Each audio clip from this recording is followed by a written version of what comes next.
Ugh, getting old, I'm getting old. Hey, let's talk Bigfoot. What we're going to talk about today, we're going to talk about research, okay?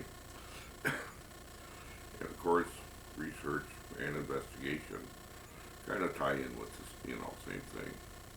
But we're going to talk mostly about research and researching. Uh, all of us research in different ways. Um, Tim down south, down in Florida, Lozano, he does his research in a different way than I do. Justin Schmiha, Kelly Shaw, uh, Derek Randall, they all do things different too. Uh, the A team, I call them the A team, with Cliff and Bobo and Renee and Matt. Their things different too. So as researchers, we all do all our things different. Me, I'm going to tell you how I do it. First of all, I'll do some investigating work on sightings and what have you. And of course, here in Wisconsin, we have plenty of that. We, I don't know how many sightings I've covered already, but I've covered a lot. And I've done my research. And I've stayed out in the woods. I lived out in the woods. And of course, I have my trusted companion, Lena, who comes with me everywhere. Without her, there's been some sticky situations with some black bear here.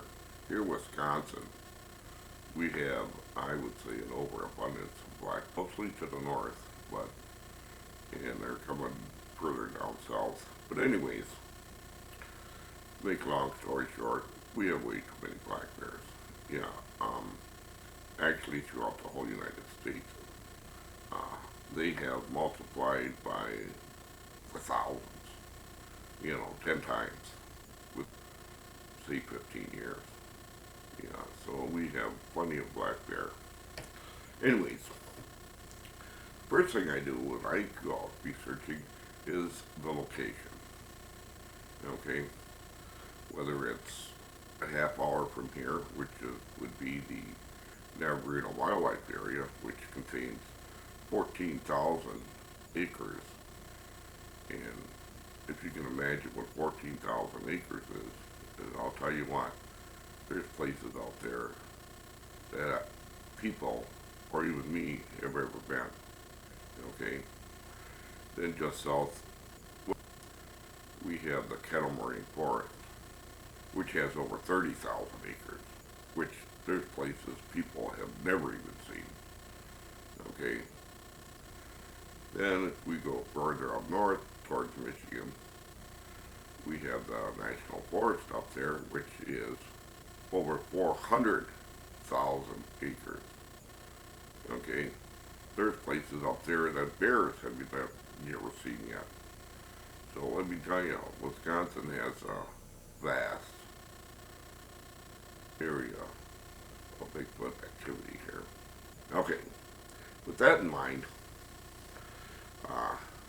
first thing you want to do, and this is what I do, is I got me a cup of coffee because I need it. I gotta have my coffee. Cold or not, I drink it.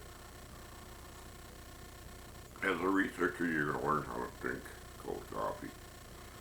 Anyways, as you know, Bigfoot, I consider a Bigfoot an animal.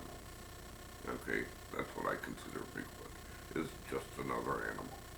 Like as in a bear, a deer, a wolf, a fox, a beaver, just another animal. Okay, except Bigfoot, they're like us, an omnivore. We eat vegetation, plus we also eat meat. So, with that in mind, when you go out researching, what you want to look for is foliage, berries, like as in raspberries, thimbleberries, gooseberries, other types of berries, huckleberries, all these different kind of berries are out there. dropped by birds. The seeds are dropped by birds, and of course, poop, here comes a tree, and then, oh, now we got berries. Same with nuts, hazelnuts, walnuts, hickory nuts, chestnuts. Uh, all these are eaten by Bigfoot. And then, of course, we got fruit trees. We got pear, apple, crab apples, um, wild crab apples. All these are also eaten by Bigfoot. Okay? And you also have, I got these written on here so I know exactly what I'm talking about. You need a water source. Well, here in Wisconsin, there's an awful lot of water. It's lots. And so, when you're looking for these places, foliage, for example, we could also eat this foliage. If you look, get yourself a research book on uh, weeds you can eat in Wisconsin. You'd be surprised what a person can actually eat. Okay? If we can eat it, Bigfoot can eat it. Okay? So, remember this. And spending days out there and researching what you're looking at and looking for is a means to, okay. Me personally, I have never saw Bigfoot. Not yet, anyways. I have seen Bigfoot prints. I've seen plenty of bear prints. Being a trapper by trade, I know exactly what a bear print and a Bigfoot print look like. And here in Wisconsin, we grow the bears pretty big. Yeah, and I'm talking 500 and 600 pounds. Someone always seems to get a bear that big every year. Yeah, it's truly incredible. But anyways, I recently, well, we'll get into that. I recently got some hair back that I sent in for DNA, and of course it came back black bear, which really didn't surprise me, but then on the other hand, I really didn't know and I wasn't sure. So if I'm not sure, I send it in. That's like poop. Don't just walk by the poop. Look to see what kind of poop it is. Is it bear poop? Is it deer poop? What kind of poop is it? Now, if you look at an owl will eat a mouse whole. It'll digest it, and it'll poop out. It'll look like the whole mouse. Okay? It'll look like a pretty little ball. Okay? A bear. Look at bear scat or poop. I'm going to call it poop. And I just did a video on getting the poop on Bigfoot. So you want to examine that poop to see what's in it. What kind of wheat seeds, nuts, berries, what have you, in there. Okay? If it's watery, if it's tough, this kind of stuff. Okay? If it's round and tubular, if it's watery, carry plastic bags out there with you. That's what it's all about. Carrying a plastic. If you find something, put it in that plastic bag, put it in your pocket. Bring it home, research it, investigate, see what kind of trees are out there, whether they be pear, apple, berries, gooseberries, whatever, huckleberries, whatever kind, it's just so much out there. Walnuts, acorns, whatever. That's what research is all about. Doing research out in the field. Sometimes I sleep out under the stars, and that is most enjoyable, for me anyways. Sometimes the mosquitoes are kind of thick, so I sleep in a tent. But for the most part, research is exactly that, research. Not sitting at a computer looking up other people's stuff. Of course, I do enjoy that because I like to learn from other people's. Because they actually, other researchers, they do know what they're talking about, believe me, you know. And even the investigators know what they're talking about when it comes to Bigfoot. So don't cut yourself short. Do your own research. Somebody else will do it for you. I know someday I'm going to see a Bigfoot and it'd probably scare the hell out of me.